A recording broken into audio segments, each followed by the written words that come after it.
नमस्कार, मैं हूं अनंत कुमार। आप देख रहे हैं लाइव लगातार। मेरे साथ है भाषा आंदोलन के चर्चित चेहरा और चर्चित नेता भी कह सकते हैं, जयराम जी। सबसे पहले जयराम जी, अभी कल सरकार ने जो धनबाद और बोकारो में मगही और भोजपुरी भाषा था उसको वापस ले लिया। क्या कहना चाहेंगे, पहली प्रतिक्रिया क्या? सबसे पहले मैं झारखंडी भाषा संघर्ष समिति के तमाम योद्धाओं को धन्यवाद दूंगा, तमाम उन लोगों को धन्यवाद दूंगा, मीडिया जगत के बंधुओं को धन्यवाद दूंगा जिन्होंने प्रखरता के साथ हमारी बातों को रखा, जिन्होंने जिस स्तर से सहयोग किया, पेंटिंग हो, एडिटिंग हो, सोशल साइट्स हो, इकोनॉमिक हो, सबका मैं धन्यवाद दूंगा। और विशेष धन्यवाद देना चाहूँगा एक विशेष कौम जिसे नारी शक्ति कहते हैं, आदिवादी कहते हैं, क्योंकि आज 21 साल बाद झारखंड में जो अचिंगारी भड़की है, इसमें कहीं ना कहीं सड़क पर हमारी माएँ बहनें, हमारी 5 साल की छोटी छोटी बहनें भी, 80 साल की बूढ़ी दादी भी सड़क पर आई है। तो निसंदेह मैं एक विशेष धन्यवाद नारी शक्ति को भी देना चाहूँगा। अभी सरकार जो आप लोग के आंदोलन के बाद यह निर्णय लिया, सरकार के बारे में क्या कहना चाहिए? देखिए, सबसे पहली बात है तो सरकार कहीं ना कहीं असमंजस की स्थिति में है। सरकार बार बार अपने मैनिफेस्टो में, आखिर सरकार बनने का कारण यही था, रघुवर दास की जो नीतियाँ थी कहीं ना कहीं झारखंड विरोधी थी। चाहे CNT में छेड़छाड़ की बात हो, 1900 जिला गारो जिला का मामला हो, तो कहीं ना कहीं उनका जो कार्यकाल रहा झारखंडियों के लिए असंतोषजनक रहा। उसी के कारण एक एक छात्र, एक एक युवा, एक एक महिला झारखंड मुक्ति मोर्चा के समर्थन में सरकार बनाने का उन्होंने काम किया था। सबने अथाह प्रयास किया था कि ये जल जमीन जंगल की सरकार है, लेकिन कहीं ना कहीं यह सरकार भी केवल वादे करके आई है और आज काम बिचौलियों का कर रही है, बाहरियों का कर रही है, घुसपैठियों का कर रही है। तो ये लड़ाई अगर आज नहीं लड़ पाएँ, क्योंकि झारखंड 21 साल का हो गया है, तो आने वाला दिन झारखंड लड़ भी नहीं पाएगा। इसलिए हम लोग एक जन जागरण के माध्यम से तमाम झारखंड के कोने कोने तक ये आवाज़ लेकर जाना चाहते हैं और झारखंड के जनमानस में एक बिगुल, क्रांति की नई बिगुल फूंकने का प्रयास कर रहे हैं।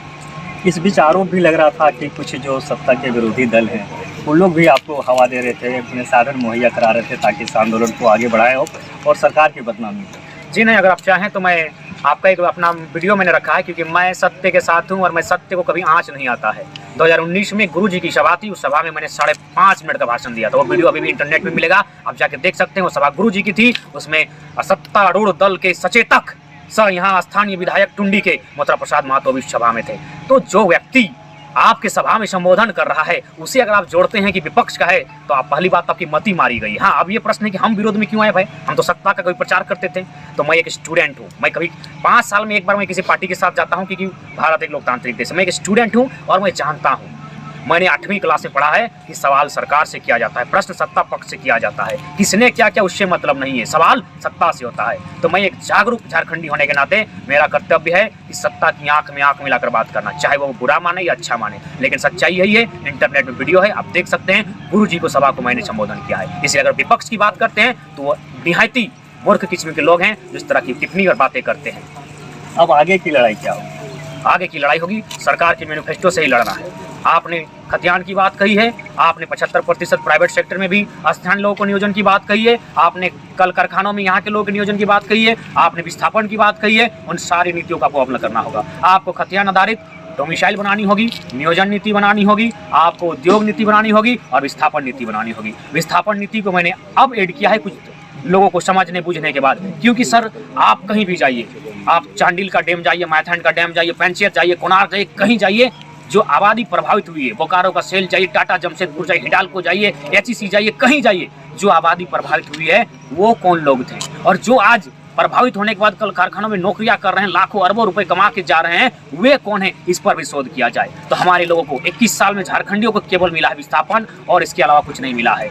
बाहरियों को लाखों सैकड़ों रुपए मिले जो यहाँ कमा के गए, कोई लूट के गया, कोई खसौट के गया, लेकिन झारखंडियों को दर्द और आंसू के सिवा कुछ नहीं मिला है। ये लड़ाई संवैधानिक है, संविधान भी इसका हवाला देता है। सुप्रीम कोर्ट के चीफ जस्टिस हैं, नाम याद करना चाहूंगा, M हिदायतुल्लाह, उन्होंने तर्क दिया था कि संविधान का उन्होंने हवाला देते हुए संसद को कहा था, उन्होंने विधानसभा का जो 309 अनुच्छेद है उसको आधार मानते हुए, 16(3) को आधार मानते हुए उन्होंने इस बात का तर्क दिया था कि जो विकसित राज्य हैं उनको अतिक्रमण रोकने के लिए राज्य अपने राज्य के लोगों को परिभाषित करे और नियोजन में उन्हें अवसर दे। तो कहीं ना कहीं M हिदायतुल्लाह जो चीफ जस्टिस ऑफ इंडिया रह चुके हैं, उनकी बात को मैं कोट करना चाहूंगा। उन्होंने स्पष्ट कहा था जो विकसित राज्य हैं और आप अगर पिछड़े राज्य हैं तो उनके अतिक्रमण को कैसे रोका जाए, ये नीति बनाने का अधिकार संसद को भी है और विधानसभा को है। अगर संसद उसमें मान के चलिए, संसद तो आदेश का मामला हो जा रहा है, तो कम से कम राज्य सरकार को 309 का हवाला लेते हुए राज्य के लोगों को परिभाषित करना चाहिए। यही नहीं, जो हमारी 7वीं अनुसूची है, जिसमें केंद्र सूची, समवर्ती सूची और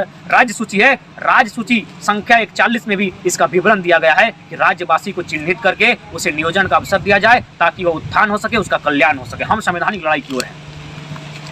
अब आगे जो ये तो मिल गया है अभी आपको, जितना जो लड़ाई लड़े थे उसका आपको वापसी हो गया है, तो कुछ यहाँ जो बाहर के लोग रह रहे थे उनके बीच में भी वो नाराज़गी होगा कि पहले झारखंड और जहाँ जो भी लोग रहते थे, पहले बिहार से ही लोग थे यहाँ, तो उनके मन में कहीं खटास है, तो उसको कैसे आप देखते हैं? मैंने स्पष्ट कहा है कि मैं एक इंसान हूँ, झारखंड से भला प्रदेश कोई नहीं है, ये सबको शरण देता है, वसुदेव कुटुंबकम की बात करता है।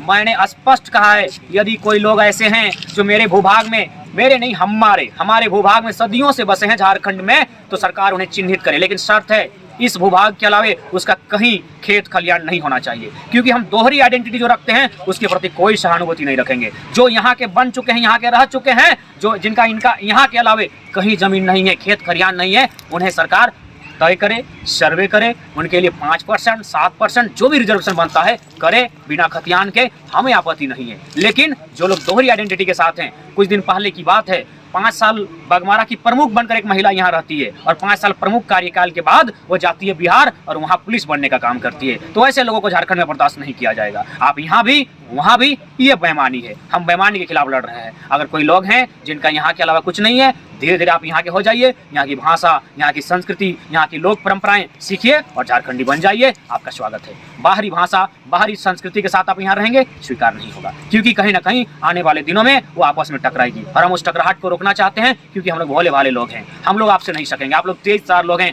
आप लोग अलग टाइप के लोग हैं, हम लोग आदिवासी संस्कृति में जीने वाले, जंगल पर्वत पहाड़ में रहने वाले लोग, हम लोग स्वीकार करते हैं, हम भोले वाले लोग हैं, हम खुद को बचा रहे हैं, किसी को मिटा नहीं रहे हैं, हम खुद को मिटने से बचा रहे हैं। आपने लाइव लगातार को टाइम दिया, इसी के बहुत बहुत धन्यवाद। धन्यवाद, आपके चैनल का भी धन्यवाद, आपकी तमाम टीम का धन्यवाद। बहुत जोहार, जय झारखंड।